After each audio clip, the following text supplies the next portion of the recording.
हिंदू धर्म में करवा चौथ के पर्व का विशेष महत्व है। इस दिन सुहागिन स्त्रियां पूरे दिन निर्जला उपवास करके पति की लंबी उम्र की प्रार्थना करती हैं। ऐसा माना जाता है कि जो स्त्री श्रद्धा पूर्वक व्रत और उपवास करती है उसकी सभी मनोकामनाएं पूर्ण होने के साथ पति को दीर्घायु का वरदान भी मिलता है। दिन भर निर्जला व्रत करने के बाद रात में चंद्रमा के दर्शन के पश्चात ही जल और अन्न ग्रहण करने का विधान है। करवा चौथ के दिन पूजन के कई नियमों में से इसकी एक कथा का पाठ करना भी है। मान्यता है जो भी स्त्री इस व्रत की कथा का पाठ करती है उसे सौभाग्य का वरदान प्राप्त होता है। एक समय की बात है, एक साहूकार के 7 पुत्र और एक पुत्री थी। पुत्री अपने भाइयों की इकलौती बहन थी, इस वजह से उसे सभी भाई बहुत प्रेम करते थे। एक बार कार्तिक मास की कृष्ण पक्ष की चतुर्थी तिथि को साहूकार की पत्नी समेत उसकी 7 बहुओं और पुत्री ने भी करवा चौथ का व्रत रखा। रात्रि के समय जब साहूकार के सभी लड़के भोजन करने बैठे तो उन्होंने अपनी बहन से भी भोजन का आग्रह किया। इस बात पर बहन ने कहा कि भैया आज करवा चौथ का व्रत उसने भी रखा है और चंद्रमा के दर्शन के पश्चात ही कुछ खा सकती है। चंद्र के निकलने पर उसे अर्घ्य देकर ही वो अन्न और जल ग्रहण कर सकती है।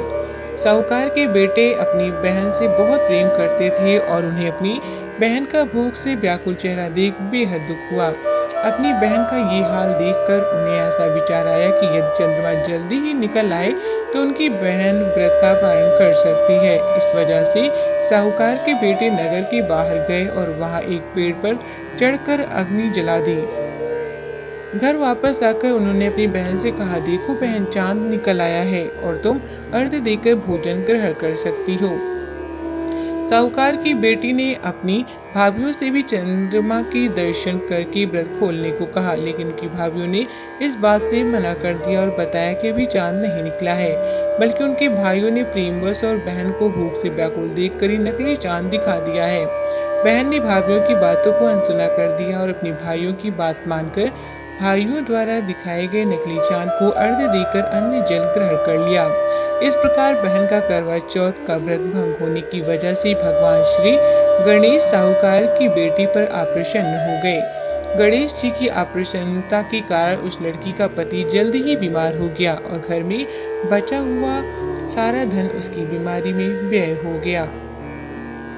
साहूकार की बेटी को जब अपने किए हुए दोषों का पता लगा तो उसने बहुत पश्चाताप हुआ।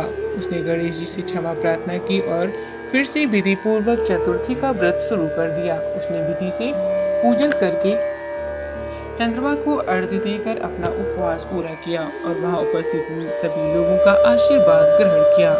साहूकार के निश्चल भक्ति और श्रद्धा को देखकर भगवान जी उस पर प्रसन्न हो गए और उसके पति को जीवन दान दिया। साथ ही उसे सभी प्रकार के रोगों से मुक्त करके धन संपत्ति और वैभव से युक्त कर दिया। ऐसी मान्यता है कि करवा चौथ की पूजा तभी पूर्ण मानी जाती है जब पूजा के साथ इस कथा का पाठ किया जाता है। जो स्त्रियां करवा चौथ के दिन पूजन के साथ इस कथा का पाठ करती हैं और चंद्रमा को अर्घ्य देती हैं, करवा माता उनके पति को दीर्घायु देती हैं और साहूकार की बेटी की ही तरह उनके पति पर भी सदैव भगवान गणपति की कृपा बनी रहती है। करवा चौथ के दिन इस व्रत का एक कैलेंडर सामने रखकर करवा माता का ध्यान करते हुए यदि स्त्रियां इस कथा का पाठ करती हैं और दूसरों को भी कथा सुनाती हैं तो उनकी सौभाग्य अखंड बना रहता है।